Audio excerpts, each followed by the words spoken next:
안녕하세요. 소영 목사가 들려주는 신앙의 집을 바르게 짓는 사람들의 교회 신집사 교회에 오신 것을 환영합니다. 오늘 말씀은 종려주일의 의미, 마태복음 21장 1절에서 22절을 중심으로 말씀을 전하겠습니다. 종려주일은 예수님께서 십자가의 죽음을 위해 예루살렘에 입성하는 날을 기념하는 절기입니다. 예수께서 나귀를 타시고 예루살렘에 입성하실 때에 군중들은 종려나무 가지를 흔들며 호산나를 부르며 환영한 데서 붙여진 이름이 종려주일입니다. 이스라엘 백성들은 로마 제국의 통치를 받고 압박 속에서 살고 있었기 때문에 예수님이 로마의 식민지에서 해방시켜 주실 왕으로 환영을 합니다. 그들은 예수님께서 주시는 위대한 선물인 영혼 구원을 이해하지 못했습니다. 예수님은 자신을 정치적인 메시아로 오인하지 않을 것을 경계하셨습니다. 예수님은 예루살렘에 입성하면서 하시는 일들을 통해 우리에게 교훈을 주십니다. 첫 번째, 나귀를 타신 예수님. 마태복음 21장 5절, 시온 딸에게 이르기를 내 왕이 내게 임하나니 그는 겸손하여 나귀 곧 멍에 매는 짐승의 새끼를 탔도다 하라 하였느니라. 선지자를 통하여 예언한 말씀을 예수님께서 행하셨습니다. 예수님은 왕이신데 겸손하여 나귀를 타시고 멍에 매는 짐승의 새끼를 타셨습니다. 신의 자리에서 이 땅에 천한 신분으로 내려오신 예수님이 앞으로 하실 일을 보여주시는 것입니다. 예수님께서 나귀를 타시고 멍에 매는 짐승의 새끼를 타신 것은 하나님 아버지께 겸손한 모습으로 십자가를 지시는 순복을 보여주시는 것이었습니다. 예수님의 순복하심은 구원받을 백성들을 위한 십자가의 죽음이었습니다. 예수님께서 예루살렘에 입성을 하시는 마음은 어떠셨을까요? 영혼 구원이라는 약속의 말씀을 이루시기 위하여 사탄의 머리, 즉 죄의 권세를 무력화하기 위하여 비장한 마음으로 십자가 죽음의 길을 가셨습니다. 예수님은 십자가 위에서 마지막 하신 말씀이 다 이루었다고 말씀하시고 영혼이 떠나가셨습니다. 예수님은 사랑하는 영적 신부들을 구원하기 위한 마음으로 예루살렘에 입성하신 것입니다. 그 주인공이 바로 우리들입니다. 할렐루야! 구원자이신 주님을 찬양합시다. 예수님께서 십자가의 죽음으로 끝났다면 우리가 믿는 기독교는 아무 능력도 발휘할 수 없습니다. 예수님은 약속의 말씀대로 3일 만에 부활하시고 많은 제자들이 보는 가운데 하늘로 승천하셨습니다. 예수님은 영원한 왕권을 가지신 분이십니다. 예수님을 따르던 군중들은 예수님이 자신의 나라의 왕이 되기를 원했지만 예수님은 온 인류의 왕이 되셔야 합니다. 또한 예수님은 영원한 천국에서 왕이 되셔야 합니다. 예수님을 환영하는 찬양의 소리를 보시겠습니다. 마태복음 21장 9절, 앞에서 가고 뒤에서 따르는 무리가 소리 높여 이르되 호산나 다윗의 자손이여 찬송하리로다. 주의 이름으로 오시는 이여 가장 높은 곳에서 호산나 하더라. 호산나는 구하옵나니 이제 구원하소서라는 기도문이고 찬양의 외침으로 쓰였습니다. 다윗의 자손이여 찬송하리로다. 그들의 외침은 성령의 감동으로 부르는 찬양이었습니다. 성령에 감동된 찬양을 통해 예수님은 구원자이심을 말씀하는 내용이었습니다. 그리고 미래의 구원을 받은 성도들은 예수님께 동일한 찬양을 올리게 되는 것입니다. 군중들은 예수님께 존중하는 태도로 겉옷과 나뭇가지를 깔아드리고 환영했습니다. 융단을 깔아드리지는 못했지만 그들에게 있는 것으로 최선을 다해 예수님께 예의를 갖추었습니다. 군중과 아이들의 찬미는 성령으로 감동된 온전한 찬양이었습니다. 호산나 다윗의 자손이여 찬송하리로다. 주의 이름으로 오시는 이여 가장 높은 곳에서 호산나 하더라. 예수의 이름은 높임을 받으시는 것이 합당합니다. 주의 이름은 교회에서와 우리 성도들의 입에서 높임을 받으셔야 합니다. 여러분은 무엇을 높이고 있습니까? 주변에 인기 있는 사람, 자신의 재물, 자신의 지위, 자신의 유명세, 자신의 아름다움을 높이고 있지는 않은지요. 여러분 안에서 주님을 가장 높은 곳에 두시고 주님을 찬양하고 순종하는 여러분이 되시기를 바랍니다. 두 번째, 성전을 청결케 하시는 예수님. 마태복음 21장 12절에서 13절. 예수께서 성전에 들어가사 성전 안에서 매매하는 모든 사람들을 내쫓으시며 돈 바꾸는 사람들의 상과 비둘기 파는 사람들의 의자를 둘러 엎으시고 그들에게 이르시되 기록된 바 내 집은 기도하는 집이라 일컬음을 받으리라 하였거늘 너희는 강도의 소굴을 만드는도다 하시니라. 강도의 소굴을 만드는도다 라고 하신 이유는 성전의 의미를 잃어버리고 성전을 통해 각자의 이득을 탐하는데 열심인 집단에 대한 역겨움을 표시하는 것이었습니다. 성전은 제사를 위한 의식과 형식을 갖추기 위한 모임으로 전락해 버렸습니다. 사람들은 그 의식만 잘 행하면 구원을 얻고 복을 받는다고 생각했습니다. 예수님은 성전 안에 들어가서 매매하는 자들을 내쫓으시고 돈 바꾸는 사람들의 상과 비둘기 파는 사람들의 의자를 둘러 엎으셨습니다. 예수님이 성전의 주인이셨지만 사람들은 알아보지 못했습니다. 성전 제사를 위해 물건을 사고 파는데 여념이 없었습니다. 예수님은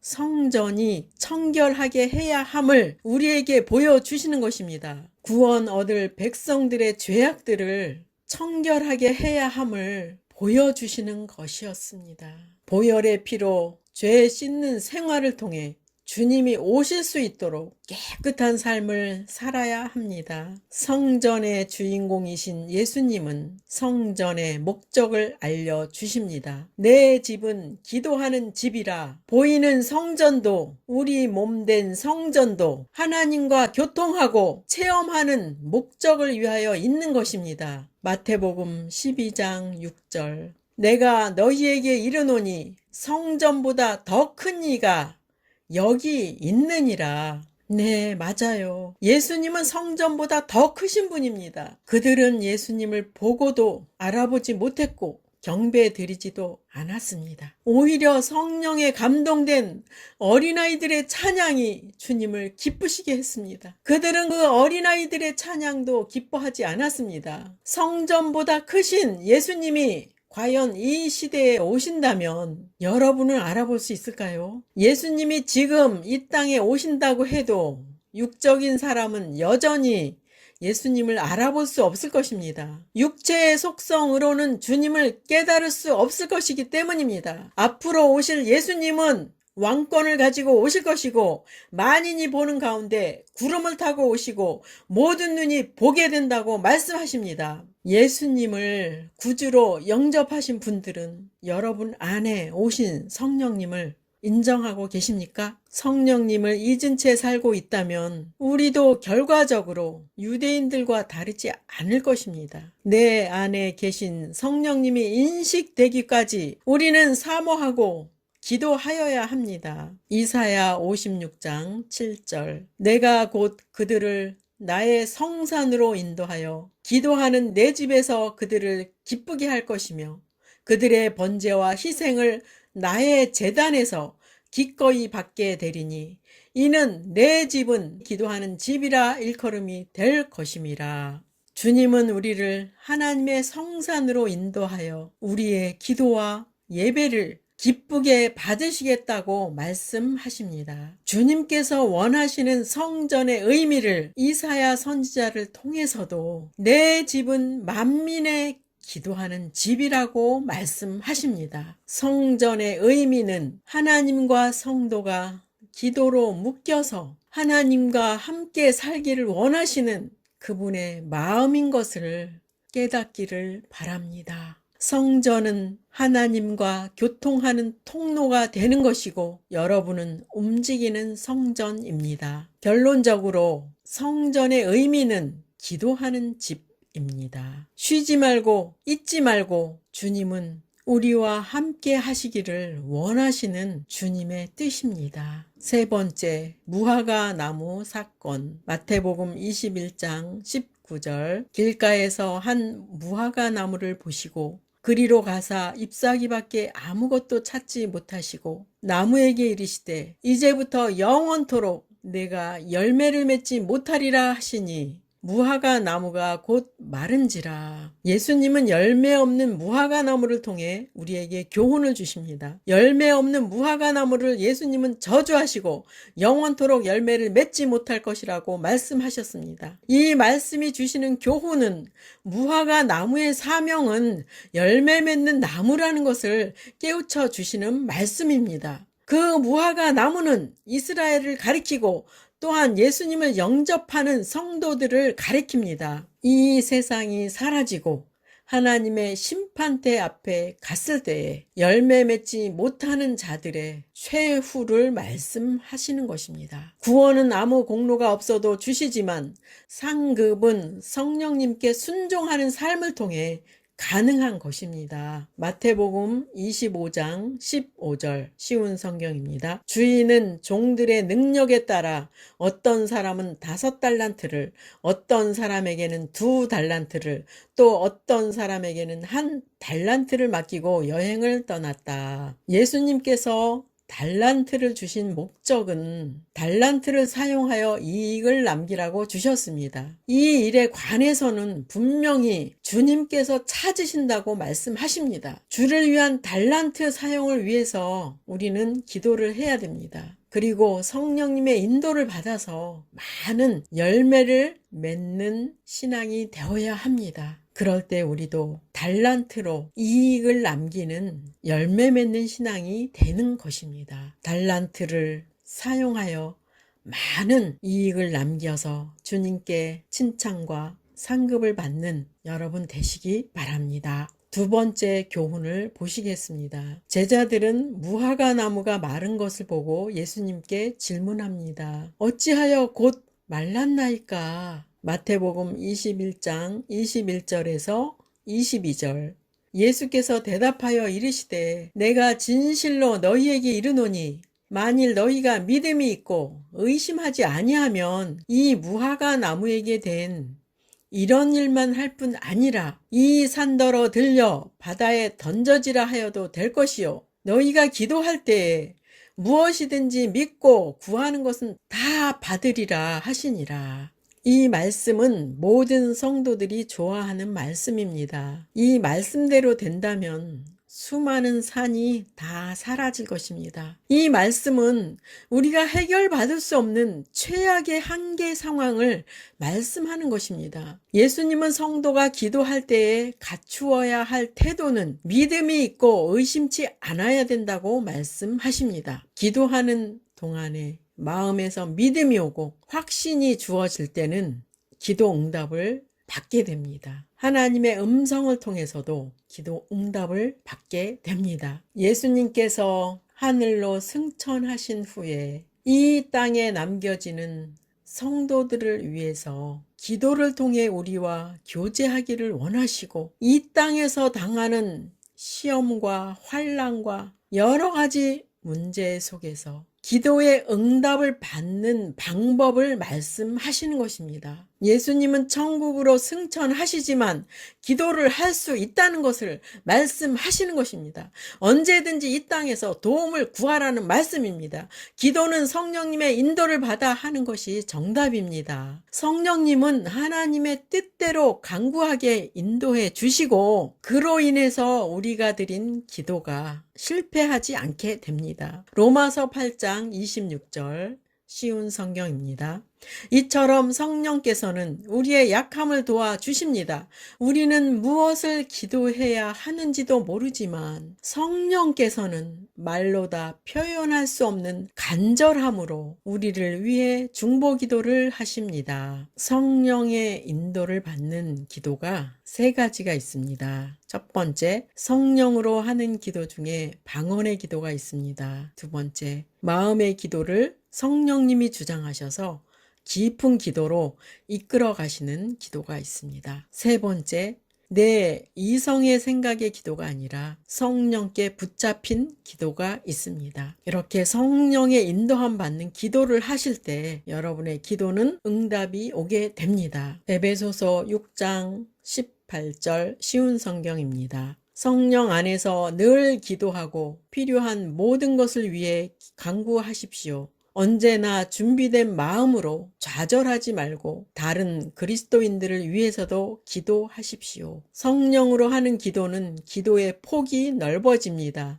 어린아이 신앙일 때는 이기적인 기도에 집중한다면 장성한 신앙은 하나님의 나라를 확장시키는 일을 위해 기도를 하게 됩니다. 여러분의 기도의 폭이 넓어졌다면 성령님께서 함께 하시는 기도입니다. 빌립보서 3장 3절 쉬운 성경입니다. 우리는 참 할례를 받은 사람들로서 하나님의 영으로 예배드리며 예수 그리스도 안에서 자랑합니다. 우리는 스스로가 얼마나 믿을 수 없는 존재인지 잘 압니다. 이 본문에 성령으로 인도받는 자들은 참 할례를 받았다고 말씀합니다. 바로 예수님의 피로 구원받고 성령 세례를 받은 자를 말씀합니다. 성령 세례 받은 자들은 예배도 하나님의 영으로 인도받는 예배를 드려야 합니다. 우리는 자랑할 것이 조금도 없음을 인정해야 합니다. 우리의 의를 자랑한다면 주님은 우리를 구원하지 않으실 것입니다. 너의 의로 너를 구원해봐 라고 하실 것입니다. 그러므로 예수 그리스도만 자랑하고 예수 그리스도만 높이고 예수 그리스도의 도움으로 사는 우리가 되어야 합니다. 빌립보서 3장 8절에서 9절 또한 모든 것을 해로 여김은 내 주 그리스도 예수를 아는 지식이 가장 고상하기 때문이라 내가 그를 위하여 모든 것을 잃어버리고 배설물로 여김은 그리스도를 얻고 그 안에서 발견되려 함이니 내가 가진 의는 율법에서 난 것이 아니요 오직 그리스도를 믿음으로 말미암은 것이니 곧 믿음으로 하나님께로부터 난 의라. 사도 바울도 자신이 갖고 있었던 세상적인 최고라고 자부하는 지성의 학문과 환경의 모든 것들을 배설물로 여긴다고 말씀했습니다. 왜냐하면 예수 그리스도를 아는 지식이 가장 뛰어나기 때문이라고 고백합니다. 그렇지요.